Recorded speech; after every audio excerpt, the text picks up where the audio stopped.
Père Ferdinand Owono, vous êtes Camerounais, oui, supérieur provincial des missionnaires Oblates de Marie Immaculée au Cameroun.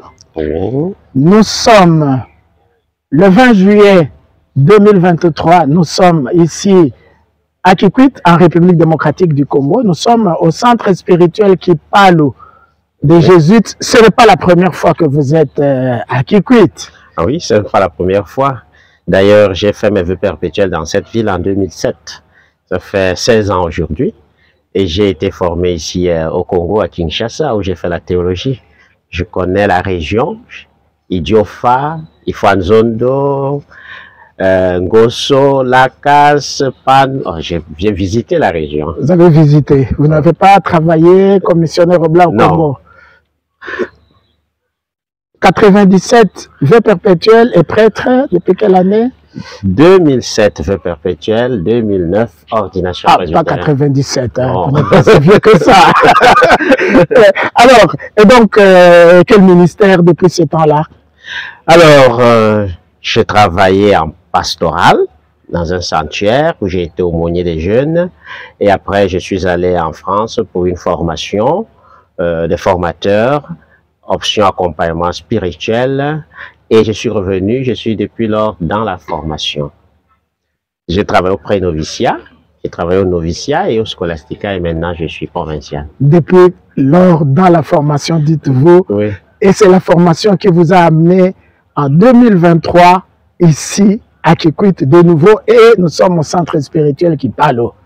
Oui, effectivement. Vous êtes venu faire quoi exactement? Alors, j'ai été invité pour animer une retraite et donner une session aux prêtres qui sont dans les 5 premières années de ministère. La retraite est dans le cadre de l'animation de notre chapitre général ou alors la réception des actes de notre chapitre général dans une dynamique spirituelle. Et c'est ce qui m'a amené en premier. Et actuellement, avec les jeunes, nous sommes en train de travailler sur une dimension de ce thème en communion. Et nous implémentons ça dans le sens de la communauté. Comment construire donc une communauté viable pour une pastorale efficace. Père Ferdinand Owono, vous avez entre les mains une image, hein? Je suis curieux. Oui, j'ai l'image de Monseigneur Yves Plumet, qui est pratiquement le père de l'évangélisation du Nord Cameroun. Vous avez parlé de lui à vos confrères, j'imagine.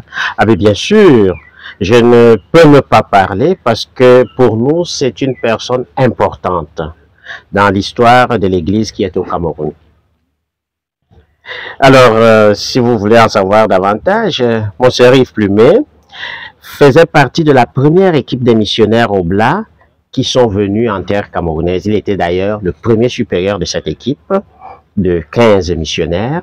Ils ont pris en main la moitié du pays, c'est-à-dire tout le Grand Nord à partant de la zone de Fumban qui est pratiquement au centre, jusqu'au Tchad, l'actuel N'Djamena qui était à l'époque Fort Lamy. Et en passant par tout le Mayo Kébio Tchad, c'était un vaste champ. Et avec ses confrères, nos premiers confrères qui sont venus, ils ont quadrillé le terrain et ils ont été pratiquement ceux qui ont implanté la foi chrétienne dans cette région du Cameroun. En quelle année est-il arrivé? En 1946. Et alors, aujourd'hui, vous parlez de lui comme ce fondateur, n'est-ce pas qu'il y a une autre raison? Oui, alors nous parlons de lui parce que c'est un monsieur qui a donné sa vie et qui l'a donné jusqu'au bout, comme le Christ. Il a été froidement assassiné dans sa résidence de retraite en 1991, la nuit du 2 au 3 septembre 1991, alors qu'il bénéficiait de sa retraite paisiblement. Il ne voulait du mal à personne. Et bien qu'étant en retraite, il continuait à faire son apostolat. D'ailleurs, il a fondé une paroisse tout proche de sa maison de retraite, où il était curé, pratiquement évêque à la retraite et curé de paroisse. Et les pauvres venaient chez lui, même en pleine nuit, pour amener une femme à l'hôpital, pour solliciter une aide. Et c'est dans ce cadre qu'il s'est réveillé quand on a frappé à sa porte, croyant que quelqu'un sollicitait de l'aide. Et alors, il a été étranglé au pied de la porte. et sa croix a été détruite et jetée par terre. Ces bandits n'ont rien pris et ils sont partis. C'est là le mystère. Alors, nous ne sommes pas encore à mesure de dire que c'est un martyr parce qu'on ne sait pas très bien, mais ce qu'on peut constater, c'est que la trajectoire de sa vie a été essentiellement œuvre de charité. C'est un homme qui a foncièrement aimé le Christ et qui a fait tout pour traduire ça par sa vie. Alors, la fin tragique pour nous est comme une immolation, comme le Christ. Il a donné sa vie et il a donné jusqu'au bout. Et c'est pourquoi il a porté fièrement le nom d'Oblat. C'est une offrande et il s'est donné comme offrande. Donc c'est dans ce sens-là. Monseigneur Yves Plumet, Oui. vous ne voulez pas l'oublier, vous ne voulez pas qu'on l'oublie avec cet exemple de vie, de charité, comme vous dites. Oui. On ne veut vraiment pas qu'on l'oublie. Les personnes qui ont marqué notre vie de foi peuvent être des témoins pour des générations futures. Il a été une véritable icône de charité, un homme de proximité et un apôtre attentif. D'ailleurs, c'est le premier à créer des écoles catholiques dans le Grand Nord. Le tout premier collège catholique, le collège de Masno de Ngaoundéré, qui a formé une bonne partie de l'élite du Grand Nord. C'est grâce à lui. Et il donnait des bourses aux familles défavorisées pour aider tout enfant à parvenir à se former, à recevoir l'éclairage intellectuel nécessaire pour se prendre en main. Et donc, il n'est pas oublié.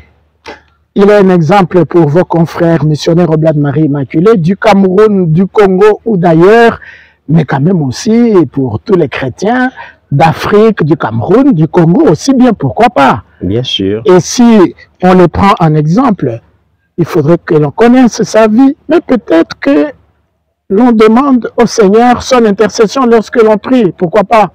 Bien sûr, aujourd'hui, à l'heure où je vous parle, on peut recenser un grand nombre de signes accomplis. Sa tombe est prise d'assaut. Beaucoup de gens vont là où il a été enterré à la cathédrale de Ngaoundéré, faire des demandes, prier par son intercession et reçoivent des signes. Il y a tout un gros manuel où les gens écrivent les signes reçus à cet endroit. Ce qui veut dire donc que c'est quelqu'un qu'on peut déjà dans sa vie privée l'invoquer et demander également par son intercession ce dont on a besoin. Et en retour, demander au Seigneur de pouvoir le faire connaître pour qu'un jour il soit élevé sur les autels, comme on dit. Alors, si nous, Congolais, qui n'irons pas au Cameroun, moins encore en Ngaoundéré, c'est dans le nord du pays. Hein? Oui. Si on a la chance d'aller quand même à Yaoundé ou à Douala, bon, Ngaoundéré, c'est encore loin dans le nord. Ouais. Alors, si d'ici, unis à Yves Plumet, dans l'esprit, si on le prie quand même, et qu'il y a des signes, comme vous avez dit, on fait quoi? Alors, on contacte les missionnaires Oblat de Marie Immaculée, vous aurez les références, ou le diocèse de Ngaoundéré, puisque c'est l'ordinaire du diocèse de Ngaoundéré qui est celui qui garde la tombe. Et c'est lui qui peut introduire une cause normalement au niveau du tribunal diocésain. Donc, il peut être contacté, les Oblats peuvent être contactés. Et comme les vrais adorateurs adorent en esprit et en vérité, on peut l'invoquer partout.